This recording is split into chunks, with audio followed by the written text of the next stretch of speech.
Hi, I'm Zach Hunnicutt, and I'm a fifth-generation farmer in south central Nebraska. Farm outside of Giltner and live in Aurora with my wife Anna and our two kids, Everett and Adeline, that are 4 and 2.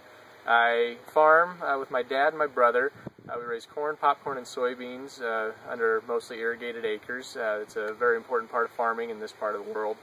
And I hope to show you a little bit about what life's like on our farm, and hope we can share a little bit of our story with you. Hi, I'm Anna Hunnicutt, and we farm in south central Nebraska. I farm with my husband and 2 kids, Everett, who's 4, and Adeline is 2. I grew up on a farm in southwest Nebraska by McCook, and my dad has cattle, and he's a 5th-generation farmer and rancher out there. He has also wheat, beans, and corn. I actually stay home with the 2 kids most of the time, except for the meals out to Zach at the farm and a few other odds and ends jobs right now.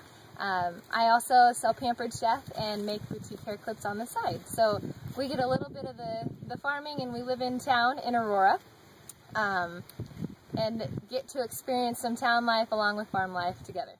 I'm Everett, and I'm Adeline. We are farm kids. My name's Everett, and I'm going to talk about the farm.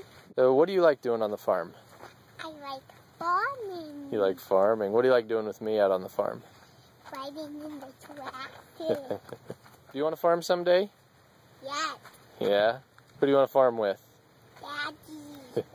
This is the way I start my day most of the time this time of year. Like I said, most of our acres are irrigated, so this time of year I'm spending a lot of time making sure that our pivots are still going around in circles, watering the crops like they're supposed to, and making sure we don't have anything going wrong with them. See behind me, it's a center pivot. It's a highly efficient way to apply water to the crops to make sure we're growing a healthy crop. It's a pretty necessary part of our part of farming in this part of Nebraska. We don't get a lot of rainfall annually, and this year we're at about half of our average annual rainfall. So between that and 102 temperature forecasted today, it's pretty important that we make sure that these are working as well as they can. So we're taking care of our crops, and we're also working hard to manage our water and our soil well. Behind me here is our shop. This is where we spend a whole lot of our time throughout the year. It's sort of our base of operations, where we usually meet up in the morning. It's where we work on equipment, where we store a lot of the products that we're going to be using throughout the year. We also store some equipment here. This place has been in our family for over 100 years. We still have buildings here from when my great-grandfather was farming. My brother lives here, and it's a place where I grew up. And this is just a place where we spend a lot of our time throughout the year. Okay, we're here with my brother Brandon. He's going to talk a little bit about some of the research we do on the farm and some of the technology we're using. Well, on the farm, we've used research methods over the years, and for the last dozen years or so, we've been working with a fellow agronomist, putting a research plot out there that we're looking at different herbicides, different fungicides. Not only that, but we also do research with UNL and Pioneer, based all sorts of different things, from fertilizer usage to planting populations to other treatments that we maybe can use out in the field to help enhance yield. Try to stay on the cutting edge of technology. I mean, what kind of stuff do you make sure we utilize on the farm, and where do you see a little bit of that going? Well, we were one of the first ones in this area to utilize RTK technology, especially when we're in seed corn production. We were using some of the first ones using real yield monitors, making sure we were using the GPS signal on there for the yield monitoring purposes. Some things that we do are yield watermark sensors and different type of water technology, so we can more efficiently use our irrigation. Hi, Adeline. And we plant yellow soybeans. Yellow soybeans? What else do we raise?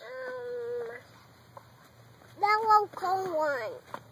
Anything else? Popcorn.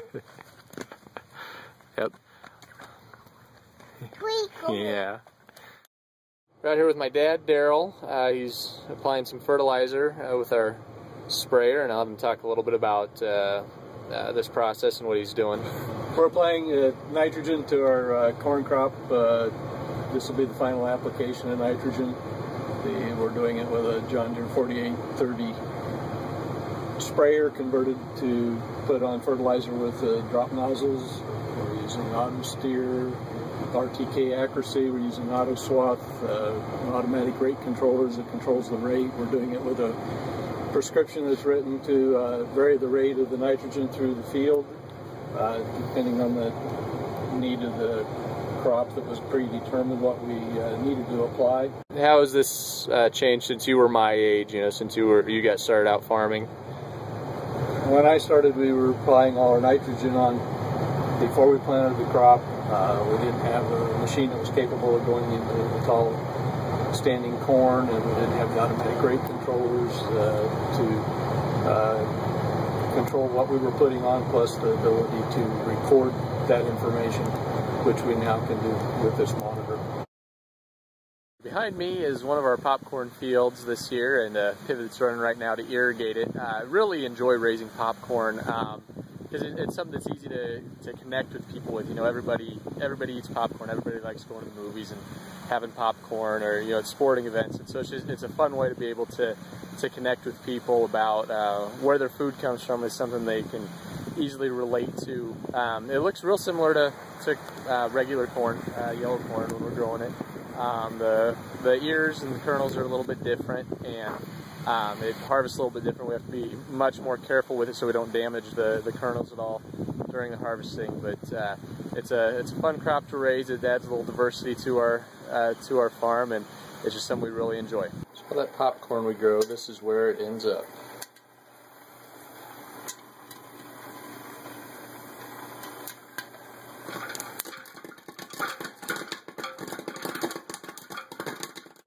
Okay, here we are back in our kitchen.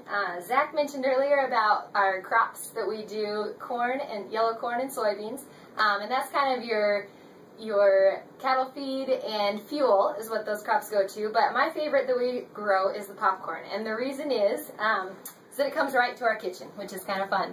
I'm a family and consumer science teacher by trade and by education, so a lot with the nutrition and the food, all that goes into the kitchen is kind of my cup of tea. So having the popcorn where I can see it planted through the growing season, harvested, and then it goes to a plant that's not too far from here actually, that Zach's parents are part owners in, and then coming from there right to our kitchen, it's always kind of a neat thing to see, and it's great for my kids to see. So the popcorn also, from a nutritional standpoint, is great. It's low in fat and calories, high in fiber, and it's a whole grain, which is what they're plugging for. So it's a great snack for us to have, and it's also a fun thing to take the ear of popcorn from the field, pop it right in our microwave, and our kids have a great time doing that. Thanks for joining us at Hunnicutt Farms. Hope you learned a little bit about our farm, what goes on a day around here, and if you have any more questions, feel free to contact us. Thanks.